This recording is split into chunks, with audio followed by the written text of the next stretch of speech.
खुशहाल जिंदगी के लिए आचार्य चाणक्य ने अपने नीति शास्त्र में कई नीतियों का वर्णन किया है, जिसे अपनाकर आज भी लोग अपनी परेशानियों का हल पाते हैं। ये नीतियां व्यक्ति को सही रास्ता दिखाने के साथ ही सफलता भी दिलाती है। अगर आप भी अपनी जिंदगी में सुख और शांति चाहते हैं, तो आचार्य चाणक्य की इन नीतियों को अपने जीवन में जरूर उतारिए। दोस्तों, आचार्य चाणक्य ने अपने नीति शास्त्र में ऐसे 5 गुणों का जिक्र किया है जो व्यक्ति को शादी से पहले अपने पार्टनर में परख लेनी चाहिए। इससे आपका शादीशुदा जीवन खुशहाल बना रहता है। दोस्तों, आचार्य चाणक्य के मुताबिक अगर आपका जीवन साथी संतुष्ट है, धार्मिक विचारों वाला है, धैर्यवान है, क्रोध न करने वाला है और मीठा बोलने वाला है, तो वह अच्छा जीवन साथी साबित हो सकता है और विपरीत परिस्थितियों में कभी भी आपका साथ नहीं छोड़ता है। आइए इसे विस्तार से समझते हैं। धार्मिक विचारों वाला। दोस्तों, आचार्य चाणक्य के मुताबिक व्यक्ति को धार्मिक विचारों वाला होना चाहिए। ऐसे व्यक्ति की सोच हर परिस्थिति में सकारात्मक होती है और वह सबके लिए अच्छा सोचता है। शादी के बाद अपने पार्टनर का भाग्योदय करने में उसकी अहम भूमिका होती है। संतुष्ट। आचार्य चाणक्य के मुताबिक अगर आपका जीवन साथी संतुष्ट है, तो जीवन की विपरीत परिस्थितियों में भी वह आपका साथ कभी नहीं छोड़ता है। पॉजिटिव सोच रखते हुए हर मुश्किल परिस्थिति में वह आपका साथ देता है। धैर्यवान। अपने जीवन साथी में यूं तो लोग बहुत से गुण ढूंढते हैं, लेकिन एक गुण जिसका नीति शास्त्र में जिक्र किया गया है वह है धैर्य। आचार्य चाणक्य के अनुसार आपके जीवन साथी को धैर्यवान होना चाहिए। धैर्यवान व्यक्ति प्रतिकूल समय में भी समझदारी दिखाता है और अपने जीवन साथी की मदद करता है। क्रोध न करने वाला। दोस्तों, आचार्य चाणक्य के मुताबिक जीवन साथी ऐसा होना चाहिए जो बिल्कुल भी क्रोध न करे। गुस्सा इंसान के विवेक को हर लेता है। इस वजह से वह सही निर्णय नहीं ले पाता।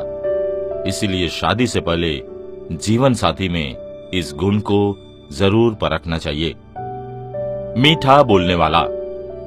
आचार्य चाणक्य के अनुसार इंसान हमेशा मीठा बोलने वाला होना चाहिए। मीठा बोलने वाला व्यक्ति सबका मन मोह लेता है।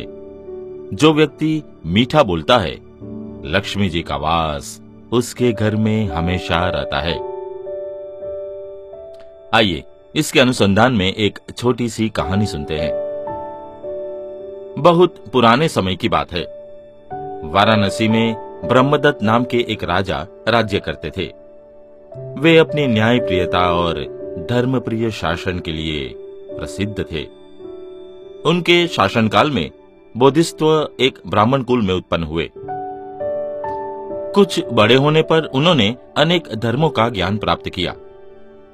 फिर ऋषि प्रवज्या धारण कर वे हिमालय के रमणीक प्रदेश में चले गए और कंदमूल, फल आदि का सेवन करते हुए तपस्या में लीन रहने लगे।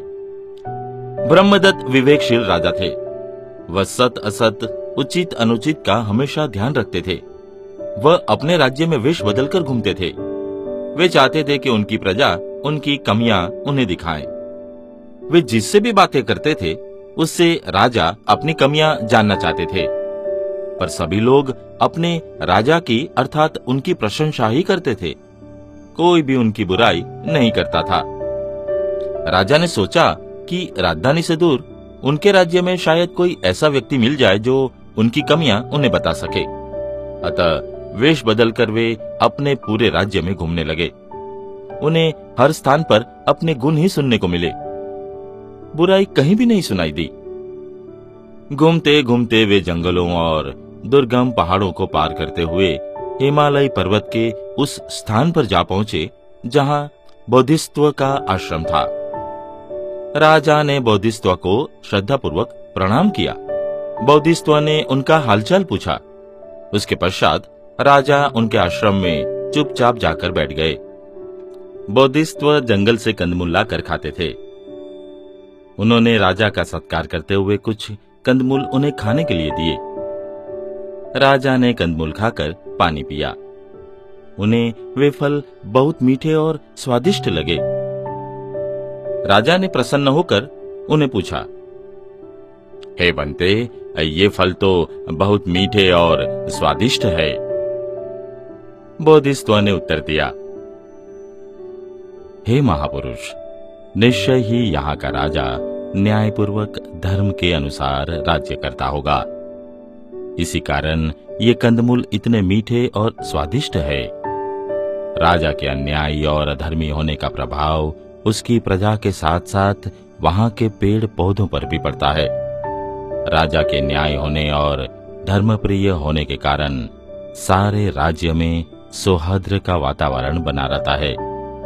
राज्य शक्तिशाली बना रहता है। आप शायद ठीक कर रहे हैं। यह कहकर राजा ने बोधिसत्व को प्रणाम किया और अपना परिचय दिए बिना वहां से अपनी राजधानी लौट आए। राजा बोधिसत्व की बात की परीक्षा लेना चाहते थे, इसीलिए उन्होंने सोचा, अब मैं अधर्म और अन्यायपूर्वक राज्य करूंगा और देखूंगा कि बोधिसत्व के इन विचारों में कितनी सच्चाई है। राजा ने ऐसा ही किया। कुछ समय बीत जाने के पश्चात राजा फिर दोबारा बोधिसत्व के आश्रम में पहुंचे और उन्हें प्रणाम करके एक तरफ बैठ गए। बोधिसत्व ने फिर राजा को कंदमूल खाने को दिए। राजा ने जैसे ही वह कंदमूल मुंह में डाले, वैसे ही उन्हें वह कंदमूल थूकने पड़े। राजा ने तुरंत उनसे पूछा, बंते, ये सभी कंदमूल बहुत कड़वे हैं।